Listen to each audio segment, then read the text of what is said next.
You are watching DHTV from California State University, Dominguez Hills.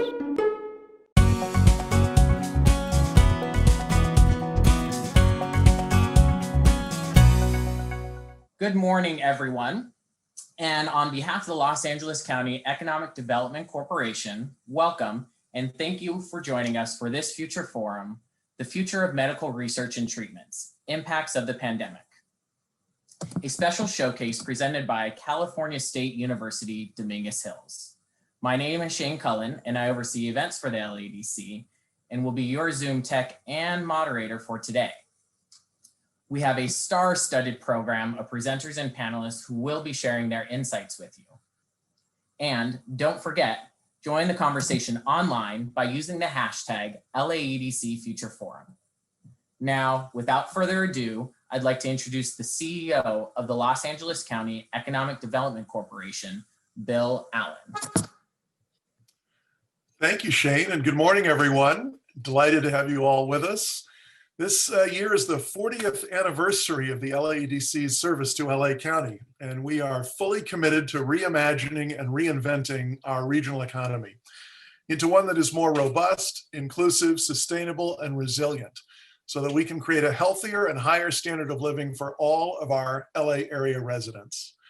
As such, we regularly host public events such as these to shed light on the many profound changes underway in the key sectors of our economy. Clearly, most of them are as a result of technology advancements, such as you'll hear about today, but also climate change, globalization, and other megaforces. Today's forum topic on the future of medical research and treatments could not be more timely or fascinating, and my LADC colleagues and I are humbled to be able to present such an accomplished and influential group of presenters to you today, including our keynote speaker, the Executive Chairman of Immunity Bio, Dr. Patrick Soon-Shiong. I'd like to thank our partner, Cal State University, Dominguez Hills, for their foresight in helping us bring these conversations to the public and for serving as our Future Forum series sponsor for the past 3 years. California State University, Dominguez Hills is a diverse, welcoming community of learners and educators collaborating to change lives and communities for the better.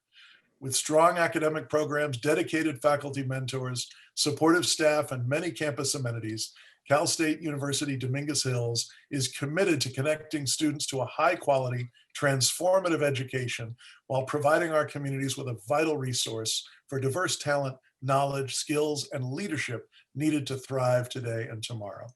And it is my distinct pleasure to introduce a man I greatly admire and consider a true friend and colleague in our work to advance a more inclusive economic recovery for our region. Our presenting sponsor, our Forum Series partner, the distinguished 11th President of California State University, Dominguez Hills, Dr. Thomas Parham. Thank you, Bill, and good morning to you all. As Bill said, I am Dr. Thomas Parham, President of California State University, Dominguez Hills, your California State University, Dominguez Hills, and I'm honored to again serve as host of the LAEDC's Future Forum, which is being held for the 4th time in this virtual format. And on behalf of the 17,700 students, our illustrious faculty, our committed staff, and superb executive leadership at the university, I welcome you all to today's program. I will first of all want to thank Bill and the LAEDC for sponsoring these informative forums and for bringing together such an impactful and consequential group of panelists today. The focus of today's forum is one that is especially timely and relevant: the future of medical research and treatment, and the ways in which the COVID-19 pandemic has impacted the industry. As I think about today's topic, I'm echoing the prophetic voice of Dr. Martin Luther King, one of my heroes. And my friends, he reminds us that life's most persistent and urgent question is, what are we doing for others?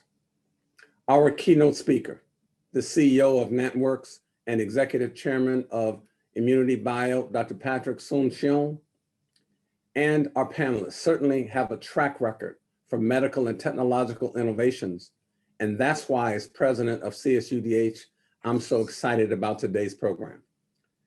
You see, this COVID crisis has exposed and laid bare the healthcare divide and inequities in this nation. and particularly at a university like mine and on a campus as diverse as ours, we are acutely aware of how challenging health promotion and disease prevention can be, and how necessary innovations in medical science and biotechnology are to populations that we teach and train, and by the way, to their families who trust us with the personal and intellectual growth and development of their students. The bioscience industry has been making waves across Southern California for several years, but the pandemic and the resulting demands for potential treatment, vaccines, and cures spurred even greater interest and growth. We're excited about that. And under the most stressful conditions, and with an eye of the nation and the world watching, the bioscience industry has come through, and they've developed life-saving vaccines, innovative treatments, and dealt with the most daunting of logistical challenges. The leaders who are joining us today are involved in a variety of aspects of medical and bioscience industries, from actively working on vaccine development to patient advocacy.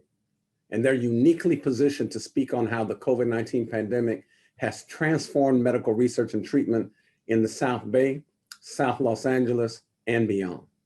And so today we will hear these industry leaders speak on a variety of intriguing topics centered on how the pandemic has affected the growth and trajectory of local bioscience field.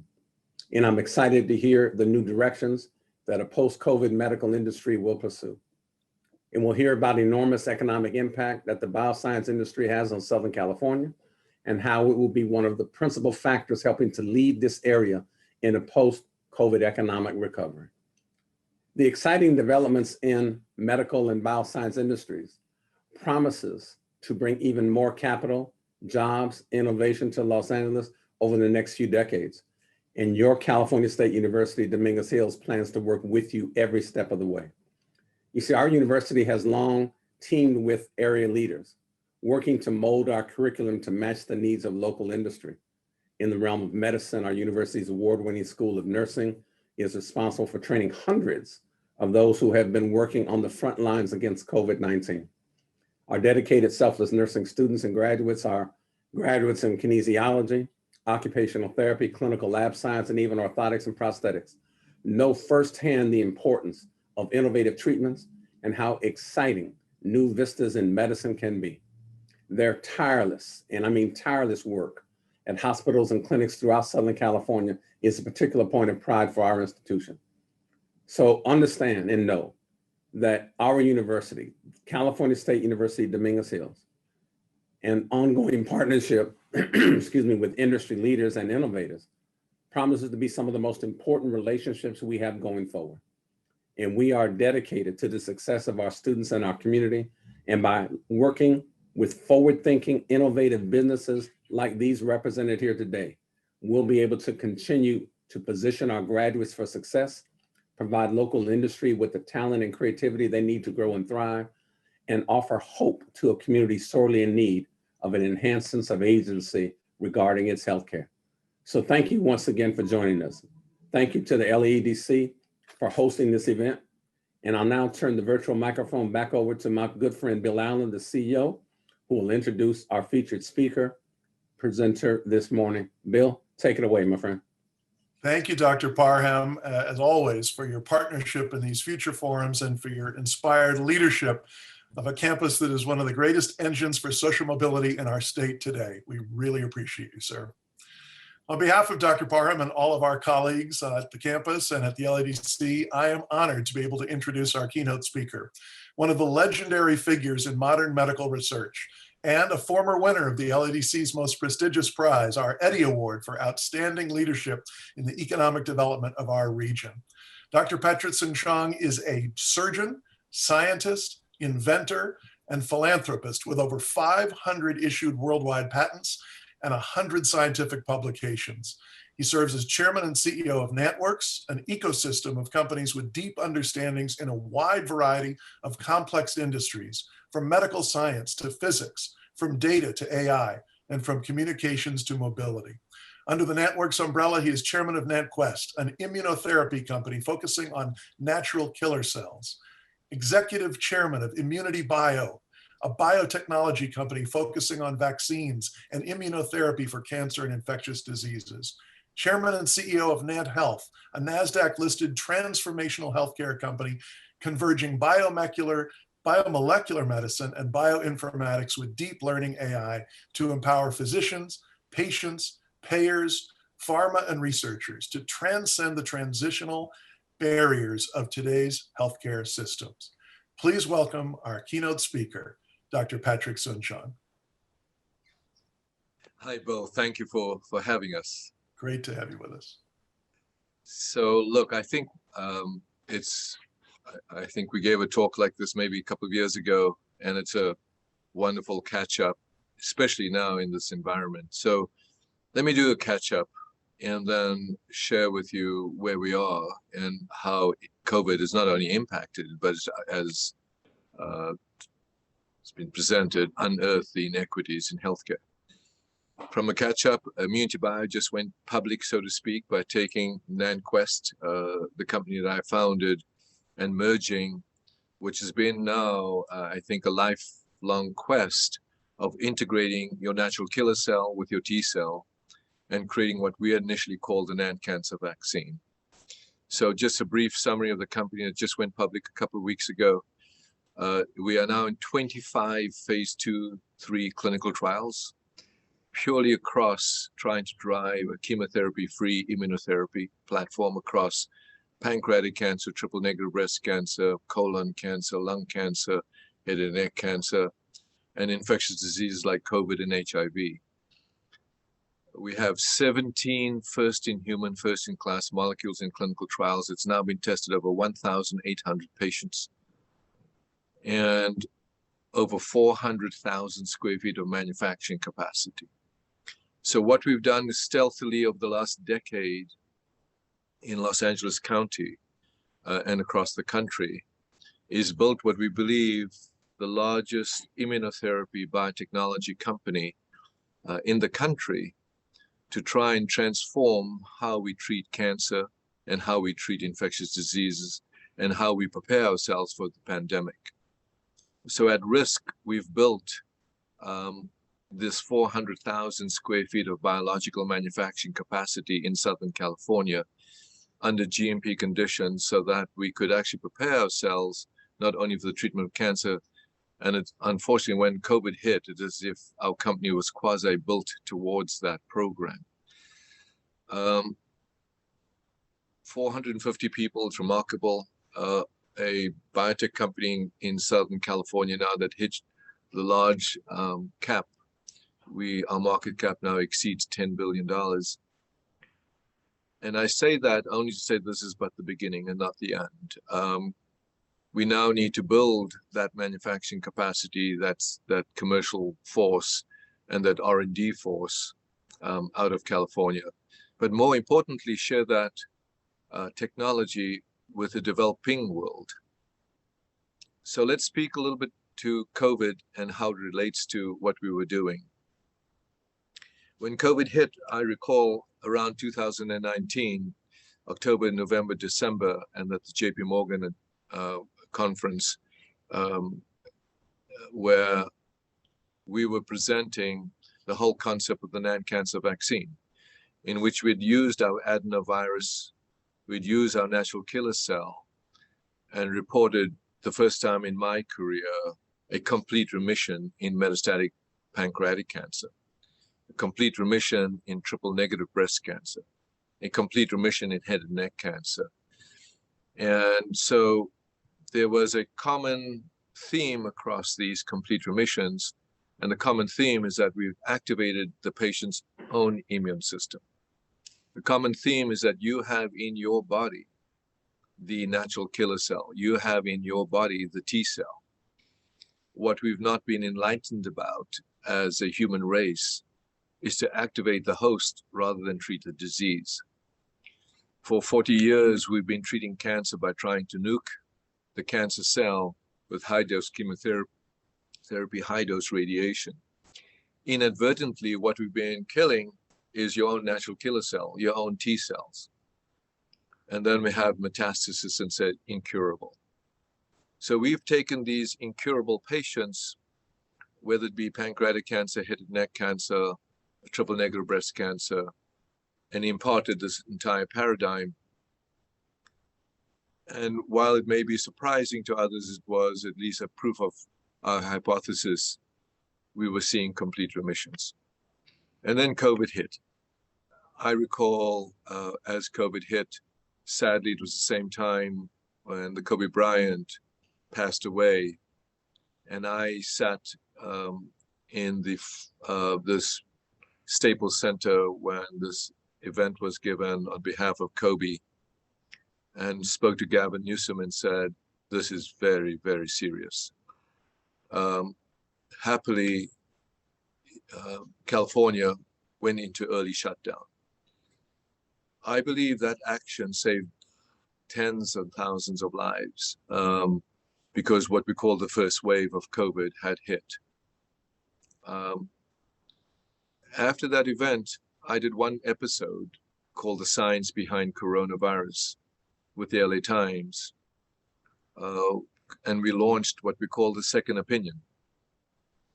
And the importance of that was to educate the community about how dangerous this is, the science of soap, the masking, the things that we can do that we could control to save ourselves.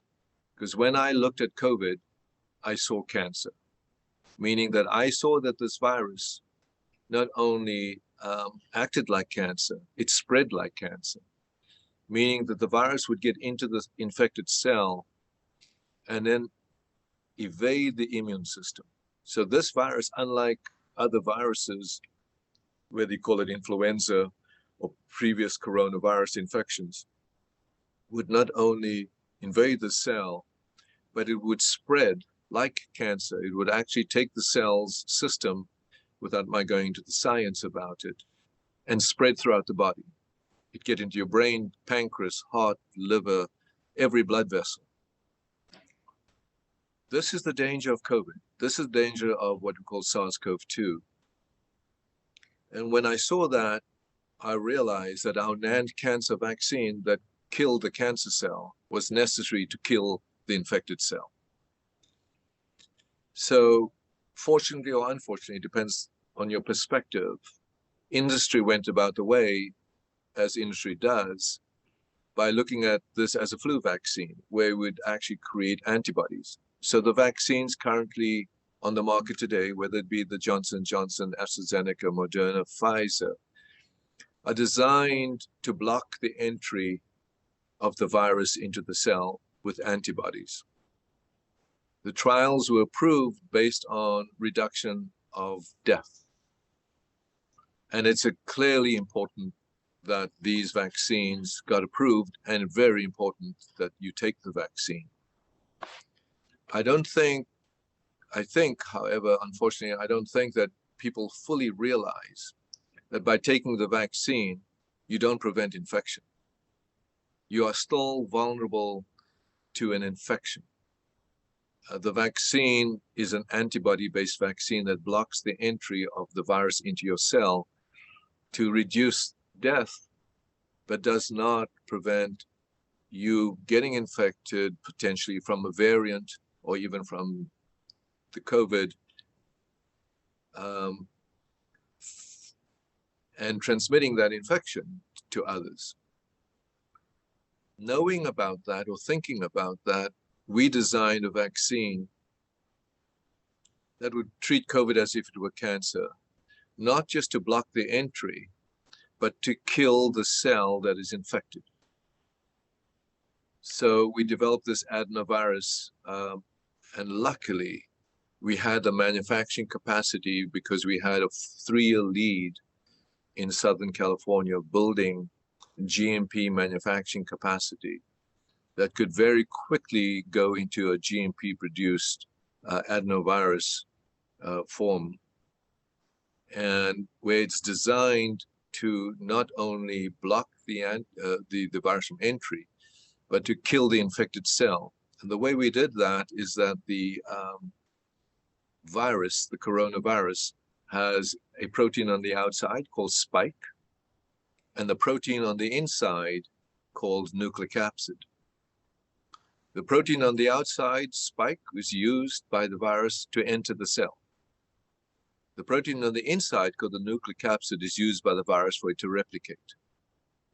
So if you had a vaccine that actually covered both the spike and the nucleocapsid, what we call S plus N, you would not only try to block it, but more importantly, once it's in, you'd be able to kill the cell so it couldn't replicate.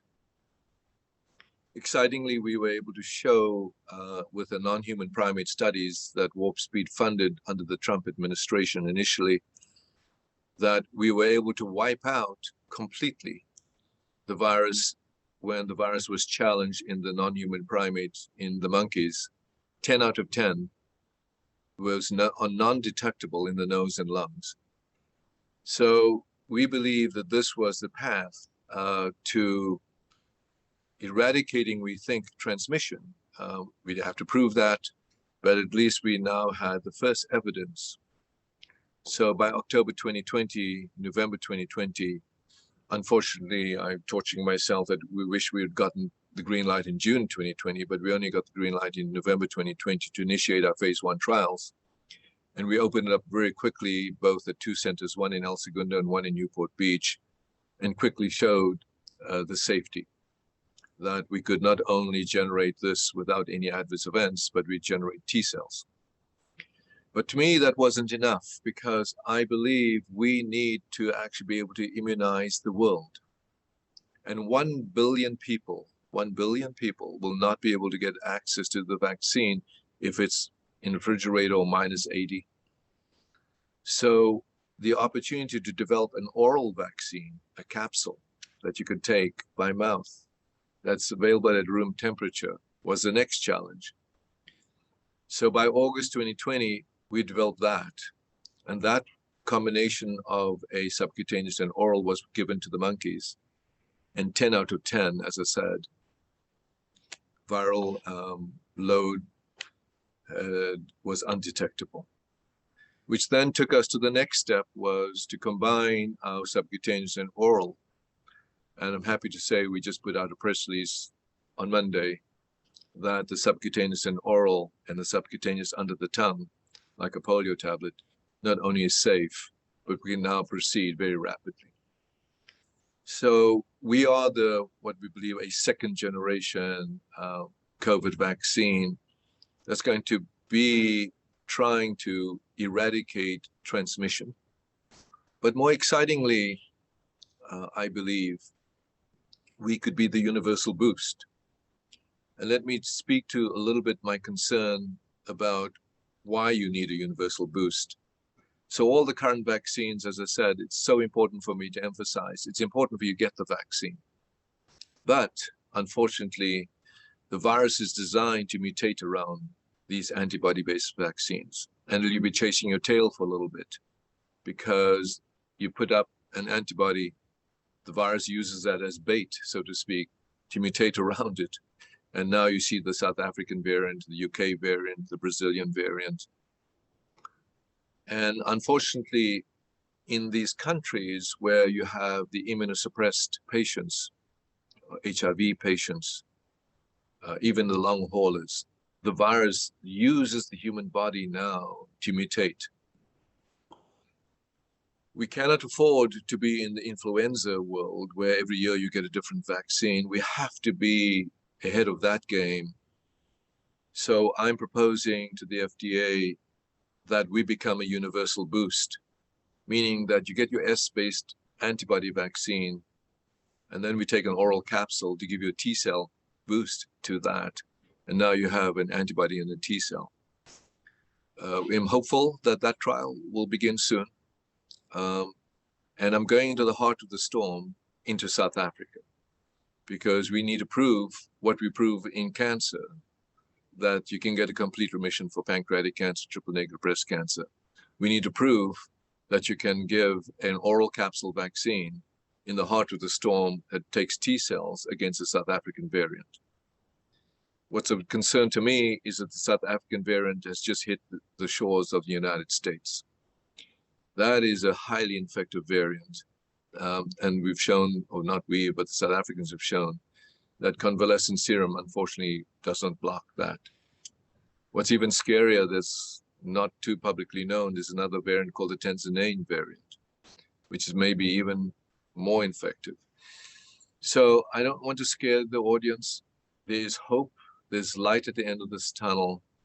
I'm proud to say that ImmunityBio has built itself as a company to take natural killer cells, T cells, vaccines, and address cancer and infectious disease.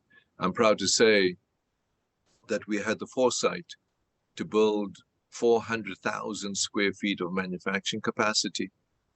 And I'm proud to say that California could lead now the nation again, and maybe the world, in trying to find a solution to this pandemic. So with that, I'm happy to take questions, Bill. I hope I haven't depressed you. There is light at the end of the tunnel. We need to keep safe even though you have a vaccine, and still socially distance, wear masks, wash your hands. Thank you, Patrick. You haven't depressed us at all. I think you've excited us by the extraordinary work that your companies have been doing. And I think we'd love to get your perspective on the entire bioscience industry, as we reflect on this year of experience with COVID-19. And you mentioned the warp speed development of vaccines, you mentioned your own approaches, and you mentioned applications to other diseases. What do you see as the future of the overall bioscience industry in regards to medical research and development of such treatments across the disease spectrum? Bill, when we took natural killer cell public as NK in 2015, nobody knew the word NK or natural killer cell. It's now as prevalent as the CAR T cell. We're now bringing this thing called IL-15. IL-15 is a molecule in your body that has only one job. It increases the proliferation of natural killer cell and T cell, but it's a protein. And it's a thing called fusion protein. So what's the common denominator here? The common denominator is biologics, meaning fusion proteins, cell therapy. So the entire industry we saw 5 years ago, and that's why we started this whole concept of networks, should and will move to a whole new paradigm. It started with toxic chemotherapy, then it went to targeted therapy, small molecules, then it went to monoclonal antibodies, then went to CAR T, then went to checkpoints, and now we are where we are, where it's a combination, I've already said this, a combination of albumin-bound molecules, which was my Braxane, combination of fusion proteins, which is IL-15, and a combination of cell therapy. That is the future of bioscience. And we are, I believe, through ImmunityBio at that cutting edge. I'm just curious about your perceptions of the future growth opportunities here in the LA County region. So in general, your thoughts about growth opportunities for this industry and these aspects of the industry here in our region based on your own company strengths and other strengths you perceive in our research universities and other companies in the region, but also any advice you might have for us to how to ensure that we are making this region as hospitable as possible to this critically important industry for the future of our quality of life as a species. I'm both excited and worried. Let me tell you what I'm excited about is what I've always been excited about is that this city and the state has some of the most amazing human capital and brain power between all the universities, between all the academic universities, all the scientists, and obviously the lifestyle and the climate. I'm incredibly excited by the opportunity to capture these young, innovative minds and brains. I'm really worried that we put ourselves, unfortunately, with the revenue and the tax positions at a disadvantage to other states. People say, well, nobody's going to leave. People are leaving. And we will have we'll continue with the brain opportunity, but maybe an industry loss, right? And I think you need a combination of that critical mass. We need to really look ahead into some balance, and that's my concern. Look, I think we need to address the inequities, no question. We need to address the differences in the wealth, no question. So we're clearly supportive of that, but there has to be some level of balance. that we're not destroying the industries that we're trying to protect. I think we watch the movie industry. We've lost a lot of opportunity to Vancouver, to Ireland, to England, to Alabama, to other states, and yet we're the heart of the movie industry. We don't want to do that to the biotech industry. I think it's wise counsel, and we appreciate it very much, because while we as an organization are committed to addressing the inequities that have been revealed quite painfully throughout this pandemic, but have existed in our region for a long time, we recognize that this has to be done in a way that doesn't do unnecessary harm, but rather builds upon the extraordinary foundation of the leading industries here in the state. We're actually partnered at the LADC with the Bay Area Council and others, looking at just this very subject, because the Bay Area has been losing a significant number of companies that are world leaders in their various technologies. And so a number of peer organizations of ours have been meeting regularly to try and find that right balance. So we appreciate that caution. I know you have a busy day. I'm really grateful for you spending so much time with us this morning, and also just so sincerely appreciative of the work you are doing with your companies and your philanthropy, and frankly, your support of our Los Angeles Times, which is so important to the civic fabric of Los Angeles. So I just want to thank you on behalf of all of our colleagues for your presentation, for your work, and wish you the best of continued success with all your enterprises and the upcoming trials. And I hope you and your colleagues will keep us all informed. We're really thrilled to have you here in Los Angeles, Patrick. Thank you so much for being with us today. Thank you. Keep safe. All of you who are listening to us today and are inspired by Dr. Soon-Shiong's words and are interested in this subject, we hope you'll join us in our online conversation about the future of medical research and treatments in our region, and use the hashtag LADC Future Forum when you do so. And you now will have the opportunity to hear from and perhaps comment on some extraordinary additional experts on this subject, who we're very grateful that they are with us today, and to introduce them and moderate a discussion amongst these fascinating leaders in this segment of our economy and society. I'm going to turn the panel over to our Senior Events Manager for the LADC, my very talented colleague and your Zoom moderator today, Shane Cullen. Shane, take it away. Thank you very much, Bill. And thank you, Dr. Soon-Shiong, for a wonderful keynote and all of your insight. Very, very excited to also bring on our panelists today for about a 40-minute Q&A session that we'll have. Before we dive in, a reminder to everyone that if you do have questions, please submit them into the Q&A. We'll be pulling out some questions from there. We have some preset questions to go along with, so please join in the conversation. And so I'd like to briefly introduce, and then I'll turn the mics over to our panelists and ask our panelists currently to turn on their cameras and their microphones. We are joined today by Stephanie, or Steph C, from the Executive Director of Biocom LA, by John Thomas, the Chairman of the California Institute for Regenerative Medicine, and by Dr. Jeff Golden, Vice Dean of Research and Graduate Studies, as well as the Director of the Burns and Allen Research Institute with Cedars-Sinai. Welcome, panelists. And I'm going to hand it all off to you to go ahead and introduce yourselves a little bit more in depth and kind of what your role is in the industry. So Steph, we'll start with you. Great, thanks, Shane. And just another thank you and shout out to LAEDC and Bill and Cal State Dominguez Hills and Dr. Parham for bringing us together this morning. I'm honored to be a part of this esteemed group, so thank you for having me. And I totally agree with Bill. This is a very timely topic. As Shane said, my name is Stephanie C. I'm the Executive Director of Biocom California's Los Angeles office. And prior to joining Biocom LA almost 6 months ago now, I spent a 30-year career in the biopharma industry. And had a variety of roles: patent attorney, pharma exec, angel investor, and most recently entrepreneur. So I've seen the industry from a variety of angles. I've also seen it in a variety of regions, in the Bay Area, in what I'll call the East Coast corridor from Cambridge to New Jersey, and also in San Diego. My last 9 years, I was CEO of an immuno-oncology company, biotech startup here in the LA area, still based here in the LA area. But when we started, we actually had to move to San Diego to open our lab. So I've experienced and seen the growth of our industry in this region firsthand. And I believe that we're truly at a tipping point here in Los Angeles. And that's why I'm here at Biocom LA and really excited to be a part of this conversation.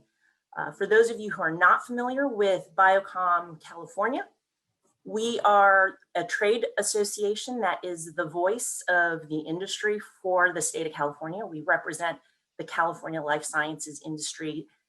And that means everything from really supporting and advocating for legislation on behalf of the industry here in California, as well as negotiating and harnessing the power of our 1,400 members across the state for group discounts on a variety of supply contracts and everything in between. So again, excited to be here and thank you for having me. Thank you, Steph. And John, if you'd like to introduce yourself. Sure. Thanks, Shane. And likewise, great thank you to all involved here for the invitation to participate. Very happy to be included in this august group and look forward to the discussion. I am originally a biology guy from way back, had a few sojourns away from that in law and investment banking and private equity, always keeping an eye on the life sciences. And about 10 years ago, had the opportunity and privilege to become chairman of the California Institute for Regenerative Medicine, or CIRM as it's known, which you folks will know was created back in 2004 through a ballot initiative that authorized the issuance of $3 billion in state general obligation bonds to fund research through grants and to a lesser extent loans up and down the state of California in stem cell related fields. That agency has gone on to fund now over 1,200 grants to 70 plus different entities up and down the state, whether med schools, research institutions, or biotech companies, and has research that deals with 70 plus different indications, starting with all of the most prevalent in cancer and diabetes, neurological disorders, et cetera, all the way down to a number of orphan diseases of one kind or another. You may have noticed that we ran out of our $3 billion last year and had a re-up measure that appeared on the November ballot for an additional $5.5 billion to fund for the next 10 to 15 years. That measure happily passed, which was a huge win for patients everywhere and has allowed us to continue our role in funding research that has kept California at the top of the research spectrum in this field and has really accelerated the field, not just here, but nationally and internationally. So we're into our new phase now and are busily at work figuring out how we're going to deploy 5.5 billion, which is a great problem to have in the fields of stem cell therapy and gene therapy and other types of things that loosely defined comprise the area of regenerative medicine. Thank you, John. And Dr. Golden, before we dive into the questions, if you can introduce yourself. Great, and I'll just join the chorus in thanking you, Shane and Bill, for the invitation. I'm really honored to be here and look forward to learning as well as hopefully contributing to this forum. My background is I'm a trained neuropathologist, that is someone who studies disorders of the nervous system. I've been running a federally funded, NIH funded research lab for about 25 years, studying the cellular and molecular basis of early brain development, nervous system cell differentiation and migration. About 15 years ago, I became the chairman of pathology, where I was at the time at the Children's Hospital of Philadelphia. About 5 years later, moved to the Brigham and Women's Hospital and Harvard Medical School, where I took over as the chairman of the hospital there and overseeing as the Cotran chair of pathology at Harvard Medical School, where I continued my own research, but took over building what I called computational pathology and eventually moving it to precision medicine using basically big data to answer these vexing questions in healthcare to better care for our patients. And then I know that Steph said she's been with Biocom for about 5 or 6 months. I've only been with Cedars-Sinai for 4 months. So I'm the newcomer here. I made the jump across the country to Cedars-Sinai to assume the reins as the head of all research and education at this institution, where I have a role in both looking internally, but externally as well, as what we're the directions of our research programs and our interactions with industry and other partners. Excellent. Thank you, Dr. Golden.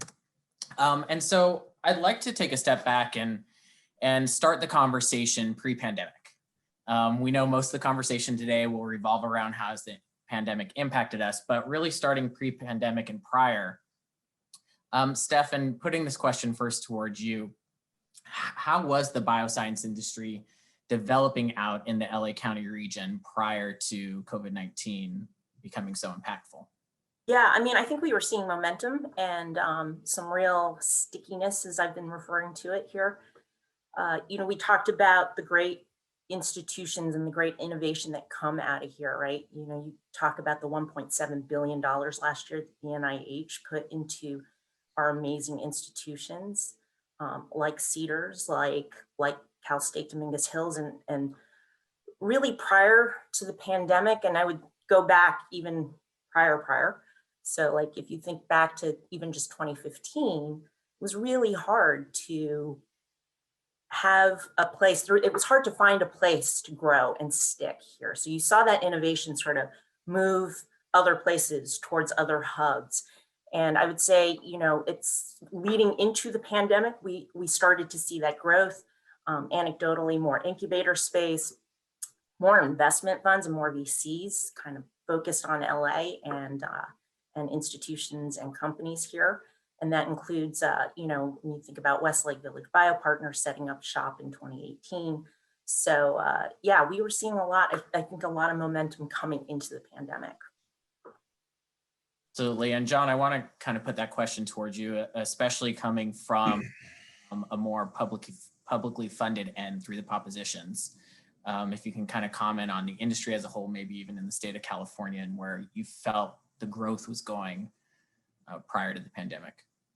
So I can speak most to the field of regenerative medicine, obviously, and every year at the JP Morgan conference in January that convenes the biotech industry in the Bay Area, there is a group called ARM, or the Association of Regenerative Medicine, and it gives a sort of state of the union as to how the industry is advancing, focused mainly on companies.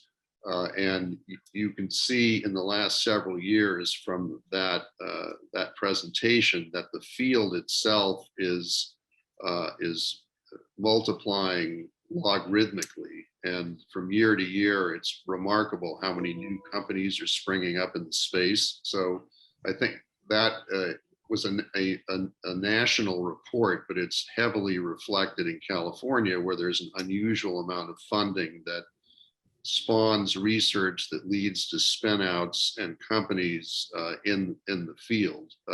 If you look specifically in the greater LA area, and I'm sort of looking at LA County, Ventura County, Orange County, et cetera, we've been able to fund a great deal of research, first in academia, but increasingly in industry.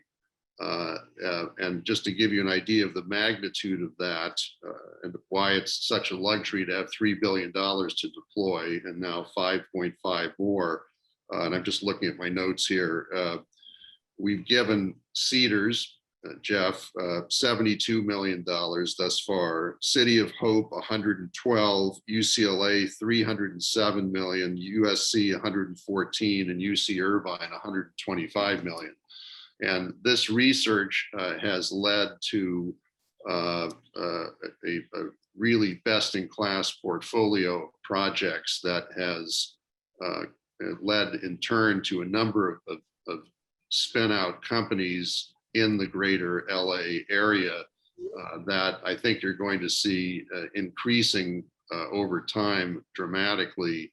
But all of this was in process pre-COVID, and things will get to the COVID phase, but it certainly was heading in the right direction to suggest that we're going to have in my particular field a real increase in, and I would include things like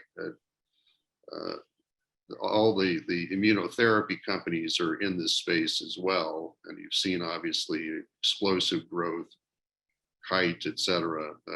And then a marvelous presentation by Patrick on what he's doing and the contributions that his company has made and will continue to make in being a real leader in making LA County a hub. Absolutely. And thank you both for kind of setting that scene. So then once the pandemic hit, and I'm always curious to ask this question, especially within this industry, what kind of, when did you all in your respective fields realize the impact that it could potentially have? And what were some of those initial pivots that each of you or your fields had to take immediately? And so I want to start that conversation out with Dr. Golden. And Shane, please call me Jeff. I'm very comfortable. Jeff it is. So we became extremely concerned about this emerging pandemic in late January. It actually was first observed in actually on the West Coast here, January 20th, I believe. But even before that, we saw and heard about the growth of this in first China, but then in Europe. And there was no question this was coming here. And the CDC had begun planning for doing testing. And we, early on, testing was going to be our way to help prevent it from coming here and control this pandemic. And we felt our hands were tied. We were not even allowed to develop our own tests. And this is something that both academic medical centers and industry do all the time.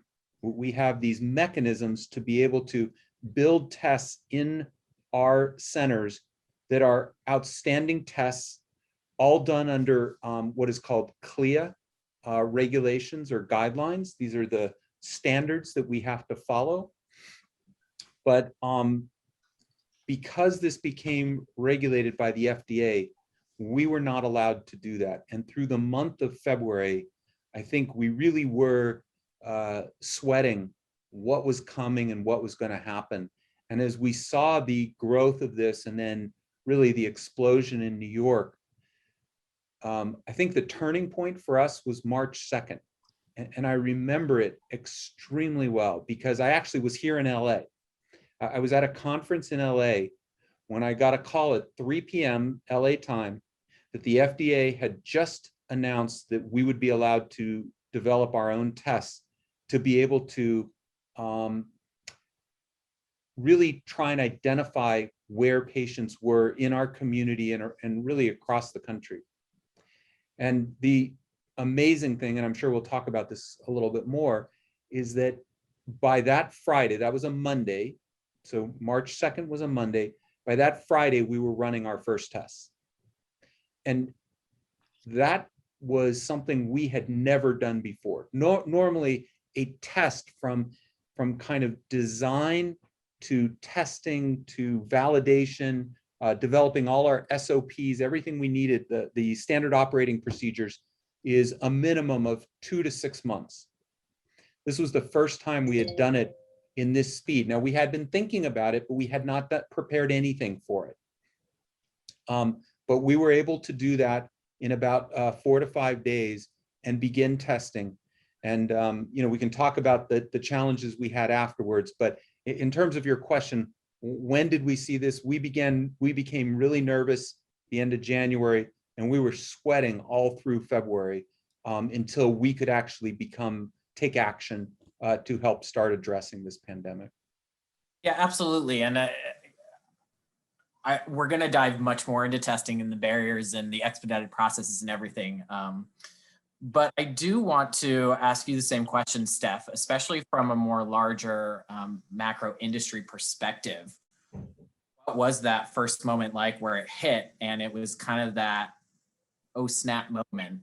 And kind of how did you and your role have to start pivoting? It's funny, Shane, because when you first threw that question out there when we were prepping for this, I was really like, we're still feeling the impacts, right? We still don't know what the entire impacts are going to be, what our pivot points are going to have to be, the fallout, But then hearing Dr. Jeff speak, I remember being at JP Morgan and we were all like, oh my God, it's terrible what's going on in China. But we were all running around San Francisco, right?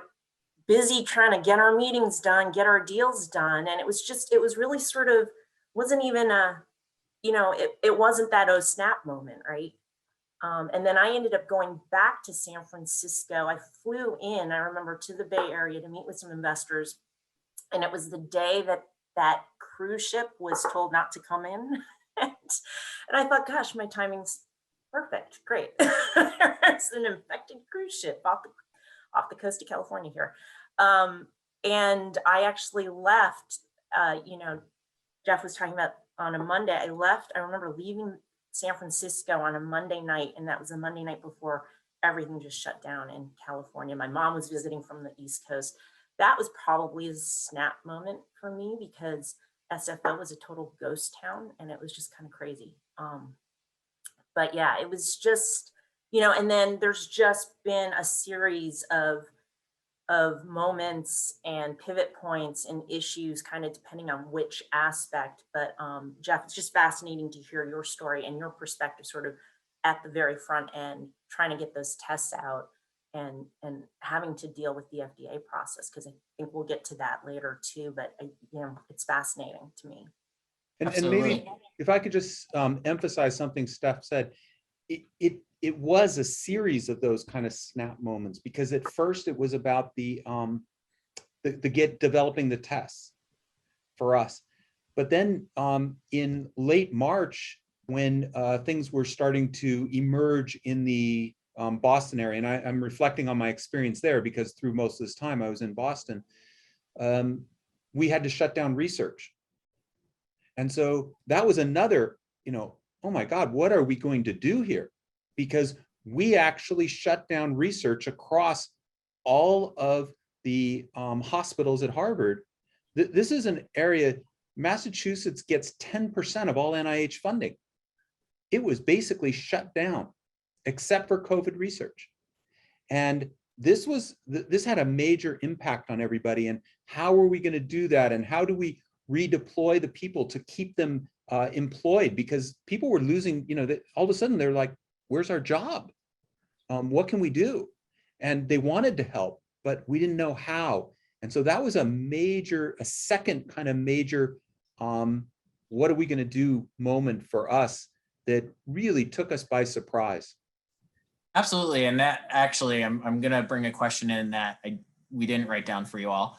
But to John, when Jeff talked about essentially 10% of funding just being shut down because it was all being dedicated to COVID-19, did that, or how did that impact CIRM, especially considering you're focused on regenerative medicine? Well, the main way it impacted us in late February and early March, when it was evident that this is going to be a real problem, which was sort of driven home by the governor in mid-March, closing shop for every state employee and having everybody work from home, which, by the way, is still the case. We'll see when that gets lifted. But I said to our CEO, Dr. Maria Milan, I said, we have very little money left at this stage. We were down to our last millions. And I felt that we needed to get in the game on doing our part to collaborate with what was the fledgling worldwide effort that was building to try to find therapies and cures. So we very quickly mobilized and put together, I talked to her on a Sunday, and by Friday of that week, we had a program that we were going to put out for requests for grant proposals for COVID-related work in our field that could be done as part of this collaborative effort.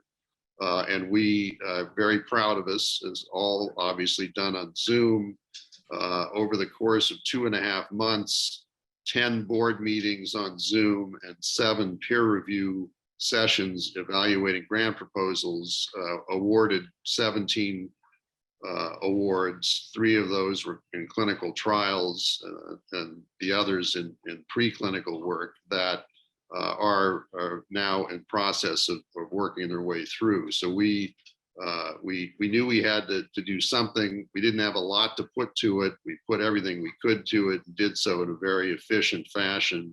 And it was really CIRM at its finest, because it was obviously a real pivot in subject matter, just like everybody else. And so we'll see how that all works out. But we did our part to get the state's taxpayer dollars put to work trying to help solve this problem. Absolutely. And I feel like we could talk for hours, and I've already shared this with you all, but we're going to try and do some rapid fire so we can get through the conversations of the pandemic and then talk about beyond. But I do really want to talk about the FDA approval process, both in regards to the testing side, but also in regards to the development of the vaccines and utilization of mRNA. So Jeff, I want to start with you on what were the barriers that you had to get through to have testing approved? And then did any of those changes or different ways of doing things, do you feel like they're going to have long-term impacts for either the good or the bad? Yeah. So I'm going to try and be very succinct, and I'm not always good at that in this answer, because there's so much that could be talked about here. When we talk about testing, the first thing you have to do is acquire a sample.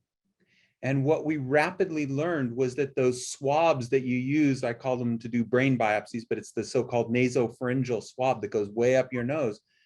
We didn't have enough of them anywhere in this country, and we couldn't get them. They have to be FDA approved. They have to have they have to collect the cells in a certain way. And so very early on, we actually partnered with industry to, we created these prototypes and we're printing them, 3D printing them. And we printed a variety of different types, and we're testing them in our lab to ensure that they were collecting what we needed so that we could give the data to the FDA, so that we could actually print millions of these at a time, so that we could even do the tests in our laboratory. So we had challenges from just the collection of the specimen. And then from the collection, you have the transport of the specimen. Well, the way you transport is in something called viral transport media. And there was not any viral transport media around, or not enough. And so we had to start making our own viral transport media, and that had to be approved as well. And all of these approvals went through what's called an EUA process, which is a process that allows you to submit something. As soon as you submit it with your data, the FDA can say you can start doing it even before they've reviewed it. So this emergency use authorization gives you the ability to move very quickly to do it. And they had that was not commonly used by the FDA. And I give the FDA tremendous credit for allowing and permitting this to happen in many places across the country as we brought this forward. Then the next step was actually doing the test. And that was another challenge because this test is not a simple test. You actually are doing something called amplification, or at least the early tests. We're using PCR, the polymerase chain reaction, something that a methodology that won the Nobel Prize, amplifies, but specifically RNA, not DNA. And we had to do it for this specific targets in the RNA, in the virus. This is a single-stranded, positive single-stranded virus. And we had to identify these different places that the CDC had already recommended, and we amplified it. And we had to have enough patients to show that we had a positive and negative predictive value, that this was actually a good test. And we had to deploy instruments. We were basically pulling together different instruments to do this. And as we were doing that, we were running out of supplies. Now, this is all in the academic medical setting, and we actually went into into research laboratories and asked for the supplies to run this. So we were asking these research labs that had been closed down to give us your kits for doing RNA extraction, for doing RNA amplification, to be able to actually do the clinical testing in our laboratory. So we eventually got that up. We built actually a robot that actually could do a lot of the pre-test, basically the isolation of the RNA, the amplification of the RNA, and then put it into the instrument for amplifying it and showing yes or no, you have the virus. As we were doing that, there was a number of companies that started bringing on in their instruments that allow very high throughput. Roche was doing this, and a variety of other ones. And so we brought some of those tests online. And the challenge with that was, and the importance that we actually had to have, we had 3 different tests in our hospital, because at any one time, the reagents would become in short supply, and we'd have to actually pivot to a different test to do the testing. So we could never rely on any one of those tests. And actually, as it came, and this will be the last thing, because I said I'd be short, which I know I haven't been, but the last thing I'll say is that I actually aggregated all the academic laboratories in the state of Massachusetts under the request of our Attorney General, Maura Healey, and she and I were on speed dial with each other for a while, to look at how can we distribute all these different tests. If someone ran out of their testing reagents, could we move those tests to another place so that we could support the entire state in doing this testing? And we also brought online a commercial company, Quest, into this group. We brought on the Broad Institute, and we helped the Broad become live and being able to do this. The key here that I just want to end with is that it was that partnership with government that oftentimes I would get on the phone with Maura Healey to call one of the companies and say, the state of Massachusetts needs this. How can we get this? How can we ensure that we're in line? And that's what really made a difference in helping us be successful in getting testing up and running across the state. I have a lot more I can say, but I'll let you go on to other individuals and other questions. Absolutely, and to everyone, please feel free to chime in as something comes up, because I'm just gonna quickly run through things. But Jeff, you bring up a great point where, as new, whether it's COVID-19 or it's the idea that this is the first time mRNA has been utilized on a mass consumption scale for a vaccine, funding has to be pumped in to get that done so quickly.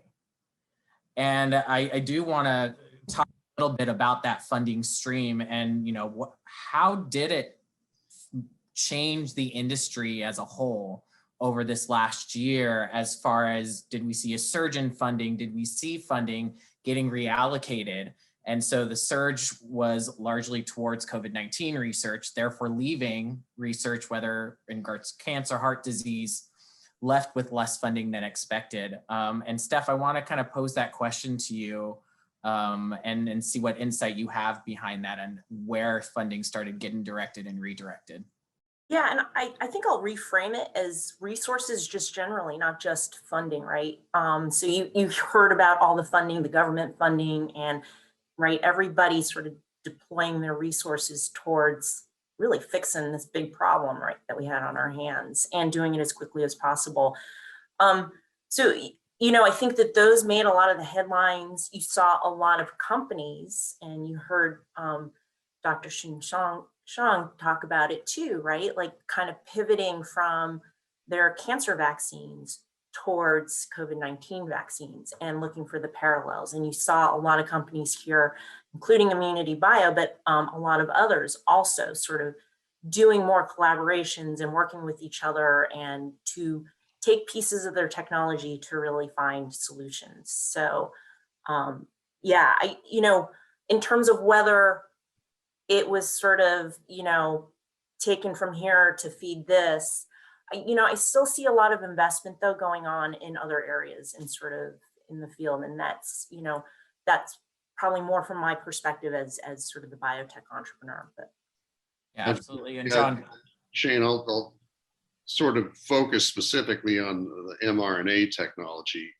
which just for those not entirely familiar, it's basically an insertion of new genetic code into manufactured mRNA, which is a chemical messenger that gives instructions to cells to produce certain types of protein. The focus on mRNA for the COVID vaccine really triggered a huge amount of inflow of capital. Just to give you an idea, mRNA technology had about $596 million pumped into it in 2019 across the board in different companies. 2020, that number ballooned to 5.2 billion. And there are currently about 150 vaccines or therapeutics using mRNA technology, projects currently underway, and not just dealing with COVID or related things like flus, et cetera, but in connection with a lot of RNA-based viruses. You heard Patrick talk about HIV. That's an RNA-based virus. That's a potential target. You've got cytomegalovirus, which is something that you may be familiar with, that has to do with various birth defects. You've got work going on in the liver, and you've got work going on in cystic fibrosis. So you're going to see mRNA, which has now both been proven to be effective and proven to have driven a new regulatory treatment for that particular modality. You're going to see, I think, a continued explosion of this going forward. And that will, the greater LA area will get its share of that explosion, as Patrick's alluded to with his company, but also with a number of others. So I do think that we're at a real inflection point in an approach, and I have no doubt that you'll see some award recognition for this technology down the road. I'll just put in a little plug for CIRM. Interestingly enough, 2006, we funded a postdoc who was working on manipulating mRNA in Irv Weissman's lab up at Stanford. His name was Derek Rossi. And Derek left there shortly thereafter and became a prominent person in the Harvard stem cell constellation, which there are many fantastic researchers in that area, as Jeff knows and dealt with. And Derek went on to do different things with mRNA. And one of the things he ended up doing in 2010 was founding Moderna. And we've had a number of conversations with him over the last couple of months. And people like to say that they're, whatever they're doing is saving the world. And as I commented to him, he actually is. So it's a very, very interesting time for this technology. So keep an eye on that going forward across a whole host of diseases and indications. Thank you. And we have about 4 or 5 minutes left. So I'm going to try and move through quickly, but also transition the conversation along this side of funding with equitable access and equity across the board, not just to access to the COVID-19 vaccine, but access to treatments down the road. I do want to start off with a question from President Parham with CSUDH. John, let's start with you. And if you can try and answer it in some brief highlights, but his question is, in SoCal, have any of the hundreds of millions of dollars that have been invested in have any of the $100 million been invested in minority serving institutions who actually serve communities of color? And I want to relate this to access right now, just both investments in these institutions who serve communities of color, as well as how are we trying to direct some of that funding to access in the greater community within the region? So I'll be very brief here. The whole issue of diversity, equity, and inclusion is front and center at CIRM. We, going forward, have, as part of our request for grant applications, that the applicants present a game plan for involving underserved communities in the research that they're doing, both in terms of the targeted product, but also in terms of their teams as they're applying. And number one. Number two, Prop 14 in November created a mandate to establish something called an accessibility and affordability working group, which is designed as these therapies and cures start becoming reality, which the field is still in sort of midlife. So we're getting there. But when that becomes a ripe issue, accessibility and affordability to all citizens of California is a big deal. So we have a 17-person working group that's going to be established as supported by 15 members of the CIRM team to deal with this issue alone. So it's something that's very important, and we want to make absolutely certain that all citizens get to benefit from what we fund and help develop. Go ahead, Steph. Yeah, Shane, I mean, you know, I love this topic because I really feel that COVID has shown a spotlight on the gaps and the inequities in our healthcare system across the board, right? What we study, how we study it, the whole 9 yards. You know, and maybe it's the entrepreneur, maybe the eternal optimist, right? But I think that that's a real opportunity for us in LA. We are the microcosm of the world with our diversity and our large population. We have world-class health institutions.